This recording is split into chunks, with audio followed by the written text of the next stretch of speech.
នៅពេលដែលខ្ញុំចេញពីផ្ទះគ្រូសាខ្ញុំមានពាក្យប្រមាណម៉ាត់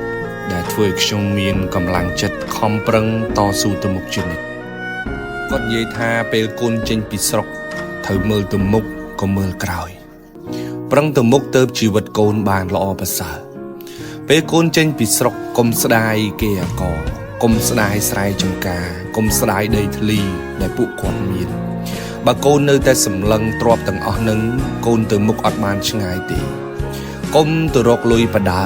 នឹកឃើញថ្ងៃណាមួយមកលក់ទ្រព្យសម្បត្តិទាំងអស់នឹងធ្វើមានវិញអានឹងកូនគិតខុសហើយគាត់និយាយថាកូនចេញពីស្រុកទៅហើយកូនត្រូវតែប្រឹងលើខ្លួនឯងប្រឹងដោយសមត្ថភាពខ្លួនឯងកសាងភាពមានបានដោយខ្លួនឯងស្រុកយើងមានរឿងអស្ចារ្យជាច្រើនជាងទ្រព្យសម្បត្តិដែលឪពុកម្ដាយកំពុងមាននឹងទៀតផងបើកូនចេះកសាងខ្លួនឲ្យមានបានដោយខ្លួនឯងអានឹងទើបកូនខ្លាំងទៅថ្ងៃមុខ